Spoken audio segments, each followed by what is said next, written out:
Are your changes actually noticeable enough? This is really important because we see that it's not uncommon for people to be quite shy with what they're changing, or maybe due to the fact that they're quite familiar with their own website, they think that the changes they're making are pretty obvious. But you always have to put yourself in the shoes of your audience and try and understand whether they would actually realize something has changed. We often like to refer to the squint test as a good measure for reference. Looking like a baddie, I show up and make them stop. Wanna know my name so badly, cause I run this whole block. Flip my hair, move my head, show the world I'm royalty. When I walk by, they be taking bows, cause they know I'm the queen, yeah. Hi, I'm Aline Roux and I'm the head of optimization at We Teach CRO. Today I want to talk about setting up your optimization tests in valid conditions. The reason why I wanted to raise this topic is that we see a lot of new clients come to us with questions and doubts regarding the validity of their test setup. Sometimes the problems are so extensive that the test results make no sense or even look plain wrong. And the idea here is for me to help you set some ground rules to help you make the best of your testing. Talking about ground rules for validity, I'm going to split recommendations into two categories. First of all, logical validity. This is going to fall under the remit of people who conceptualize and plan tests, so most likely product managers and UX designers. This consideration mostly intervenes in the planning phase, but also once the test is live and running during the ongoing analysis phase. The second consideration is technical validity. This is going to be the remit of developers and QA, and this is going to feature fairly early on in the test timeline as well, when the technical viability of test ideas is being assessed. Because there is nothing worse than trying to plan an idea that is not technically feasible. It also occurs mostly later on when the test comes into life in the CRO platform, when it's being built and then checked. And now I'm going to take you through logical validity in slightly more granular points. First of all, a first consideration is experiment contents. Are your changes actually noticeable enough? This is really important because we see that it's not uncommon for people to be quite shy with what they're changing, or maybe due to the fact that they're quite familiar with their own website, they think that the changes they're making are pretty obvious. But you always have to put yourself in the shoes of your audience and try and understand whether they would actually realize something has changed. We often like to refer to the squint test as a good measure for reference. This is Romo Santiago from Experiment Nation. Every week we share interviews with and conference sessions by our favorite conversion rate optimizers from around the world. So if you like this video, smash that like button and consider subscribing. It helps us a bunch. Now back to the episode. Basically, can you squint and see the changes that your new experiment is making? If not, it's very likely that your audience might not either. And in that case, what we're trying to basically avoid is statistical insignificance. Now, the second aspect is making multiple changes at once. Is that actually something that we would recommend? Well, actually, potentially yes, as long as they are all working towards the same goal. You must absolutely avoid pulling your audience into different directions. So for example, if you had a test running that is trying to improve in-page experience, do not go and mix, for example, test ideas about new menu navigation options at the same time, because these two things have different goals and would take the users in different directions. So you would not really want to test them together. But multiple changes, for example, on the page that are all working towards the same goal, for example, streamlining the page content, making it easier for the user to understand, that's fine. The idea here is obviously to avoid contradictory outcomes where one of your changes has made a good impact, but then it's probably had a negative impact on another aspect that you didn't expect. Finally, ask yourself if your test is backed up by a research hypothesis. The idea here is to always try and have an idea of what you're going to change and how your visitors are going to react to it, understanding what business outcomes this is going to have. The important thing here is the business outcomes. If you can't measure that, or if you can't work out what they are going to be, it's very likely that your test is not valid because it's not likely to yield actionable results. It's very important for you to think about this hypothesis, potentially in terms of the format. By doing something, visitors will change in their behavior, thereby having this impact on metrics on the business. The next aspect to take into account from a logical validity point of view is having controlled conditions for your test. First of all, a classic which we see happening a lot, unfortunately, try and avoid making control changes once your test is running. This is very important because when you make changes to the control version, not only do you have a technical risk associated with running a test, which is that the base for your test is actually changing and therefore some of the test elements could break, but you also changing the potential conversion rates that you're playing with, and that will be both for control and the experiment. So as much as possible, do try to keep the control stable whilst you are testing. Another element is make sure that you define browser and device segmentation during your test. It's quite a common mistake to just launch tests without considering this limitation. Now, the reason why you would want to have it, however, is that one, you are limiting your exposure to risk in case something was going wrong, and two, during the QA phase of your test, you're not going to have your QA team members check every single browser under the sun. They're going to check on a selection of them, highly likely the ones that are the most popular for your website, and therefore you should just limit the test to the places where they have checked. If your test turns out to win, then obviously once you hard code it, you have a lot less risk in just releasing this to browsers that you didn't test on. But for testing conditions, I think it's a lot safer to just define this audience and stick to it. Next consideration, you've got to be mindful of your promotional calendar. It's very logical in a way to think about why. It's because you're going to have an influence from it. Let's say that you have a big promotional campaign happening and that users are going to be sent in huge amounts to your test page. You're going to have an audience that is slightly skewed by this, because if they have received an email talking about a promotion, they're likely to be a lot more motivated to convert than they would be in normal time. So again, it would be best for you to avoid having a particularly different period of time that you test in than usual. And if you do have seasonal changes, obviously sometimes it can be helped. Christmas is every year, and we know that it influences, for example, the patterns of traffic hugely. But at least this is something that you can control and plan for, whereas marketing campaigns are a lot harder to take into consideration. Finally, it might seem like a bit of a no-brainer, but as much as possible, ensure that your test content is actually new for your users.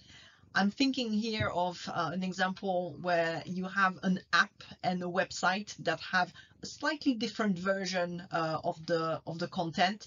Let's say that your app has got a version that is quite close to what you're trying to test. Don't forget that users switch between app and web, and therefore, if they've seen this content in this particular format on the app, it's not new to them anymore. So when they do come and see it on the web version, they are not exactly new to it, and they might therefore not react like new users would. So it's quite important to make sure that whatever you test, the user has not seen before. The next point I want to talk about is mutual exclusion. What do we mean by mutual exclusion? It's basically not allowing a given user to see more than one test at a time. Obviously, this can happen in a situation where you have more than one test running on your website.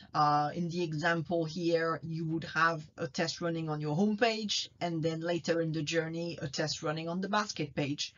When the user obviously evolves through your website, they will hit both tests if you do not have any mutual exclusion in place.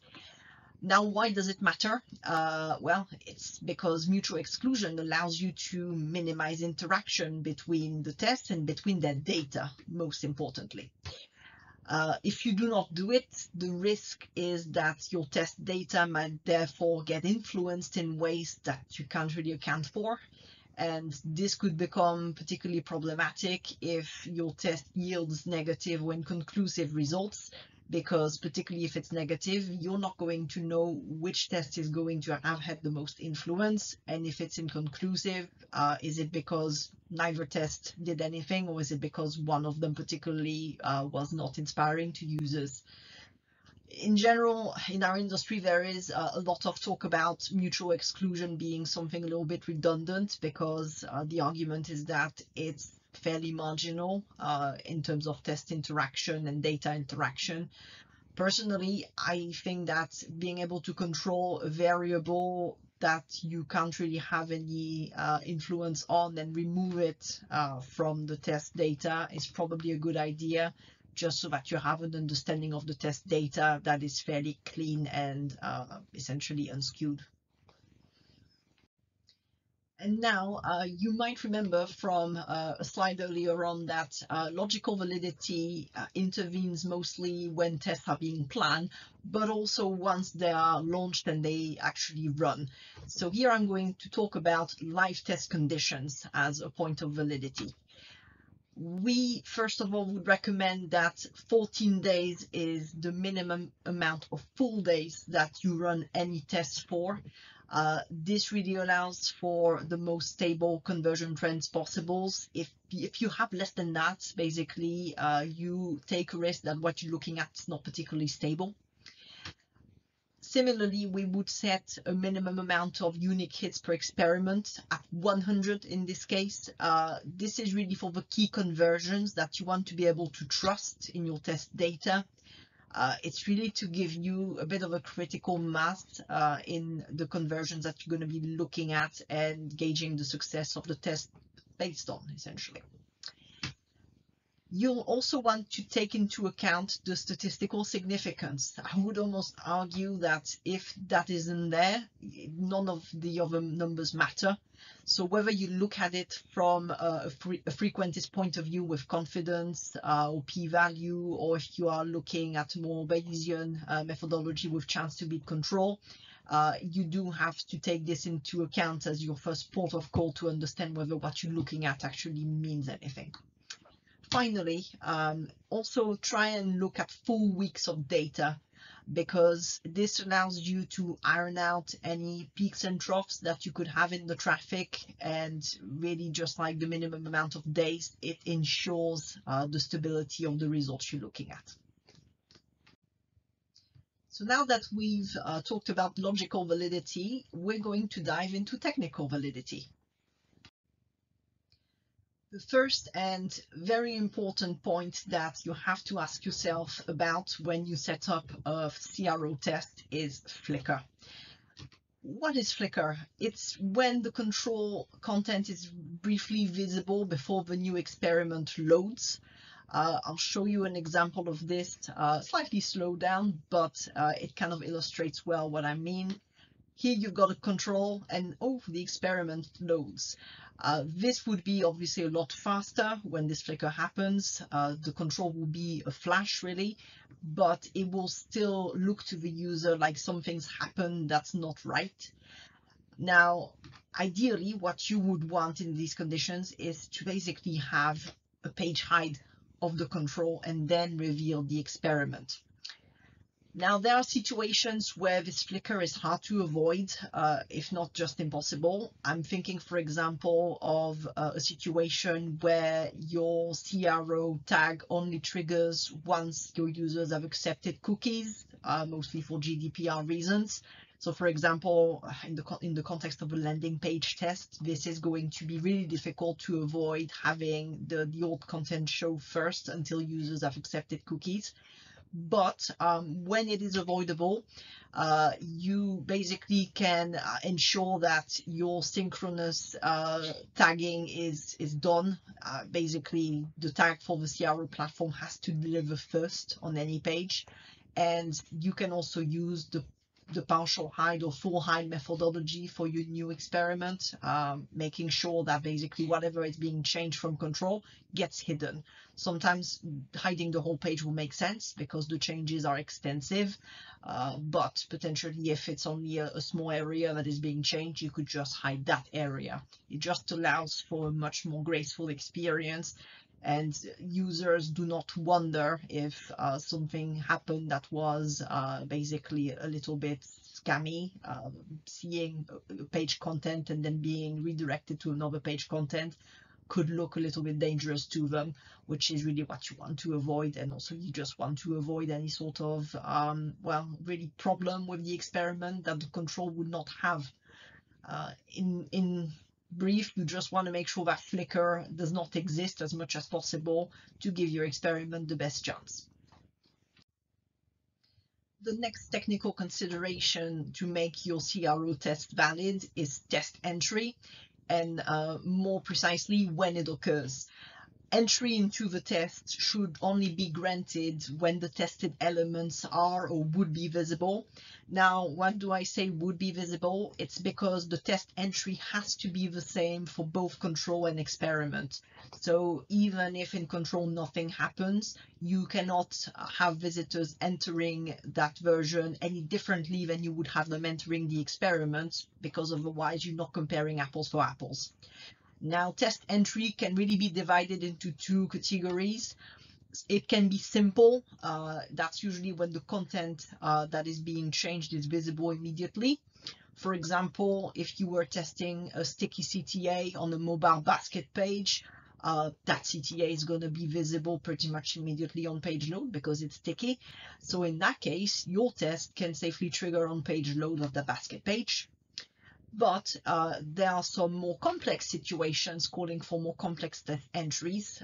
For example, if the content is only visible after specific actions have taken place. For example, if you have a test running which is on a progress bar that shows only when users have scrolled past a certain percentage of the page, for example, 10%, well, you can't show that, well, you can't enter people into the test on load of the page because the progress bar is not showing at that point. These users have to trigger to 10% of that page to then be allowed to count into the test as test views. So this is really important for this to be taken into account. I think it's very easy to forget about this, particularly when using slightly more simple CRO platforms, but it is crucial. If anything, because particularly with complex entry, you have a chance of diluting your results if you do not do this right, insofar as you will have more people entering the test that actually potentially get to see your test changes. So the rule to bear in mind is if they can't see the changes, or if they couldn't see the changes when they are in the experiment, entry is not happening. When the changes happen, then entry happens. Now I'm going to ask you to plan for the unexpected. Unexpected scenarios is definitely a sore point when it comes to technical validity, and it can be hard to detect, but they need to be taken into consideration. The question to ask oneself is, what if? What if the user refreshes the page? What if the user navigates with the back and forward buttons in the browser? What if other content displays on the page under certain conditions? What if the page looks different if you're logged in? Basically, conditions like this that are very simple for a user to actually find themselves in, they could have an influence on your test. Therefore, it's best for you to try and list scenarios that could break the test, and you basically want to identify this and flag them out ahead of QA. The next technical consideration is the span of your CRO tool. What I mean by that is that quite often websites are managed in verticals, and these verticals can be a bit isolated from each other. For example, you might have a team that is dealing with the main site, you got another team that deals with the funnel, and another team with user accounts. Now, for these different teams, there could be different tools, particularly different CRO tools. But your user navigates the site as a whole. So to them, there's no disjointing within the site itself. It has to match and it has to basically run seamlessly. Now, your CRO tool must therefore cover the pages where you need to either make changes or track metrics. So if you have different teams working on tests that do not use the same CRO tools as you do, be mindful of this and try and have your tool running on all the pages that you need. Sometimes that might mean having several CRO tools on the same pages, but that generally does not really create any problems unless several tests are running there at the same time. The important thing to just bear in mind is make sure your CRO tool is everywhere you want to know that the user is going. The final point I wanted to raise about technical validity is make sure that you do a thorough QA of your test. What should be checked as part of this QA process? First of all, page rendition. Make sure that the page does not have flicker and that it looks seamless as possible when rendering the test. Then the look and feel of the test itself. Does it look like you expected, like you had planned for, and especially on all the browsers and devices that you planned for? Is the test entry occurring at the right time? Is it happening when the changes are visible? The scope of the changes themselves is also important. You need to make sure that your test is not running on pages where it's not meant to run. So ensure that the changes are just targeted to the pages where you meant for them to happen. Conversion tracking is obviously a no-brainer. You need to know that the metrics that you're going to use to gauge the success of the test are working. So you need to check these particularly. The segmentation for the test, I mentioned before that it's important for you to define which devices and browsers you're going to have running the test. This is part of it. Make sure that this segmentation by browser and device is very well defined. Look for errors in the console as well, in case your new experiment triggers these. And if any unexpected scenarios were raised of things that could break the test, for example, maybe the test doesn't stick when the page is being refreshed, or if new content appears on the page, like when a form is being filled and new columns or new rows appear, this sort of thing needs to be checked in particular.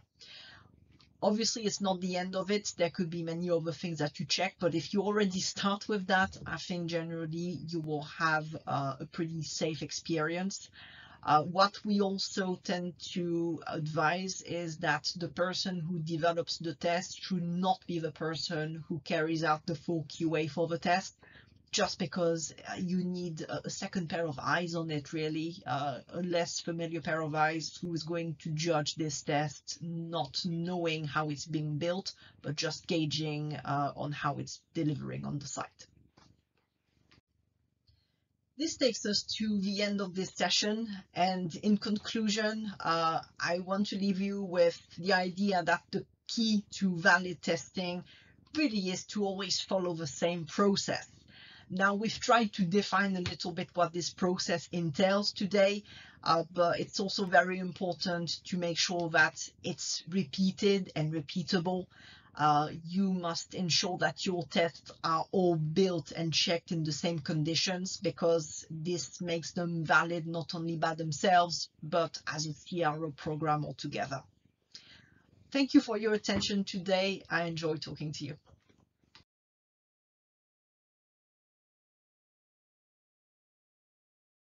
This is Romo Santiago from Experiment Nation. Every week we share interviews with and conference sessions by our favorite conversion rate optimizers from around the world. So if you like this video, smash that like button and consider subscribing.